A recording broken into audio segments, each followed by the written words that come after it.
3, 2, 1. Bismillahirrahmanirrahim. Assalamualaikum warahmatullahi wabarakatuh. Perkenalkanlah, nama saya Faridah Hasana. Saya adalah penyuluh perikanan Kecamatan Rejoso, Satmingkal BPPP Banyuwangi.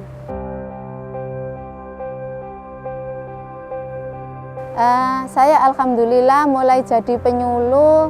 Saya mulai tahun 1990. Jadi tenaga honorer penyuluh. Kemudian tahun 1992 saya diangkat menjadi CPNS.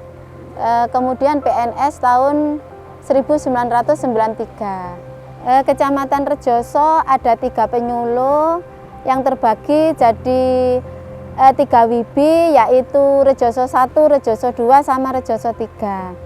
Saya kebetulan memegang di WIBI Rejoso 1. Assalamualaikum warahmatullahi wabarakatuh. Perkenalkan, nama saya Muhammad Fadol. Saya berasal dari Desa Jarangan, Kecamatan Rejoso, Kabupaten Pasuruan, Jawa Timur. Saat ini saya sebagai ketua kelompok Pokdakan, kelompok budidaya ikan petani tambak Windu Makmur 2. Usaha yang kami geluti ini ada di seputaran petani tambak budidaya ikan, terutama ikan bandeng. Untuk kelompok kami yaitu Windu Makmur 2 itu terdiri dari 25 anggota, yang mana dari 25 anggota tersebut terdiri dari 25 petak tambak yang kesemuanya itu budidaya ikan bandeng dan secara tradisional. Sistem budidaya sementara sampai saat ini kita pakai sistem budidaya tradisional. Jadi kami masih mengandalkan pakan alam dari lahan tambak, yaitu lumut. Masih kadang juga ada di antara sebagian anggota yang dibantu dengan pakan ikan. Untuk pembelian bibit benih bandeng itu kita sudah ada warga petani tambak di sini yang memang usahanya penyedia bibit bandeng. Ukuran bibit antara 5 sampai 7 cm. Harga untuk saat ini antara 130 sampai 150 rupiah per ekor. Pada tebar ini per hektarnya kita isi 3000 ekor bandeng per hektar. Untuk masa panen, masa budidaya itu kita mulai tebar benih sampai ke panen itu kira-kira antara 4 sampai 5 bulan. Itu pun sekitaran isinya per kilo itu antara 6 sampai 7. Lihat pakan yang tersedia di tambak, tapi rata-rata untuk saat ini itu bisa lebih dari itu per kilonya, sekitar 10 ekor per kilo. Untuk harga ikan waktu panen ini alhamdulillah harganya stabil. Apabila harganya itu sesuai dengan besaran ikan yang kita panen. Tapi untuk rata-rata antara isi 8 sampai 10 ini di kisaran harga 15.000 sampai 16.000 per kilonya. Kalau perorangan itu, kalau tadi saya katakan per hektarnya kita isi 3.000 bibit.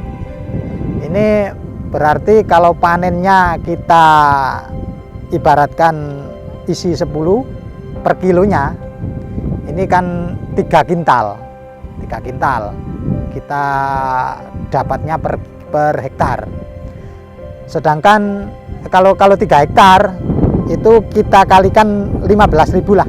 15.000 kali 300 kilo tadi Mas ya, dapat 300 kilo berarti sekitar 3 jutaan per hektarnya. untuk keseluruhan kelompok, yang mana luas keseluruhan kelompok Windu Makmur 2 itu ada sekitar 38. Itu kita kalikan 3 juta rupiah. Mungkin itu hasilnya bisa dihitung sendiri. Kendala atau masalah yang ada pada petani saat ini, yang pertama yaitu masalah tidak adanya subsidi pupuk bagi petani tambak, yang mana selama ini hanya petani sawah saja yang ada subsidi pupuk, sedangkan kita juga butuh pupuk. Kemudian yang kedua untuk masalah limbah, jadi untuk limbah-limbah dari sungai-sungai pendukung yang ada di sekitaran pertanian desa kami itu memang kurang bagus kualitasnya. Jadi itu mungkin kurang menunjang penghasilan dari petani tambak, yang mana dulu bisa ditunjang dari udang werus yang masuk dari laut, itu bisa tumbuh besar di tambak untuk penghasilan harian petani tambak. Tapi sekarang sudah hampir tidak ada. Untuk sarana prasarana yang ada ini, yang kami butuhkan yaitu normalisasi sungai. Soalnya pendangkalan di sungai saat ini sudah rata-rata terjadi di kelompok kami. Jadi untuk kelancaran air masuk dari laut itu kurang. Jadi banyak tambak yang kekurangan air waktu memasukkan air. Jadi masih ada yang butuh diesel atau pompa air karena kurangnya air, yang pasokan air dari sungai tadi. Untuk kendala yang pelaku usaha intensif ini rata-rata adalah penyakit. Jadi belum sampai umur 1-2 bulan itu kebanyakan terserang penyakit AHVND yang rata-rata kalau di wilayah Rejoso. Terus harga pakan yang selalu naik.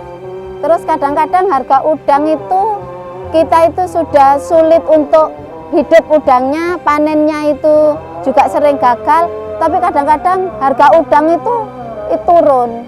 Jadi petani sekarang kalau di wilayah bibi kami ini hanya 20% yang masih berlanjut tebar, yang lain masih istirahat. Jadi masih pengeringan, masih istirahat. Kadang-kadang mereka kalau sudah 2 kali, 3 kali siklus gagal, mereka itu sudah kehabisan modal. Kami dari kelompok-kelompok budidaya ikan di Desa Jarangan ini terdiri dari 10 kelompok, yang mana kesemuanya ini ada petugas penyuluh lapangan, yaitu Ibu Farida Hasanah, yang mana beliau ini semenjak beberapa puluh tahun yang lalu itu sudah menangani di desa kami. Tadi sudah sangat telaten. Beliau turun ke satu kelompok per kelompok menanyakan apa ada masalah, apa yang kendala yang dihadapi. Terus apabila ada program dari pemerintah, beliau mengumpulkan kami ini, para ketua kelompok, dan apabila ada pembinaan kita juga diikutkan. Jadi beliau secara aktif. Tapi sejak adanya pandemi COVID ini, beliau tidak langsung terjun ke mengumpulkan kelompok dengan jumlah besar, akan tapi melakukan anjang sana ke satu persatu kelompok, ketua kelompok satu persatu beliau kunjungi. Kalau kegiatan penyuluhan sebelum pandemi kita laksanakan tiap kelompok itu pertemuan rutin 1 bulan 2 kali. Cuman semenjak ini pandemi mulai tahun 2020 ini tidak ada pertemuan di tingkat kelompok karena memang kita kan masih suasana pandemi dan itu memang kita mematuhi aturan. Jadi kita sekarang itu hanya anjang sana ke ketua kelompok, ke pelaku usaha. Tapi kadang-kadang kalau ada masalah kita pertemuan tapi kita batasi, hanya pengurus-pengurusnya saja.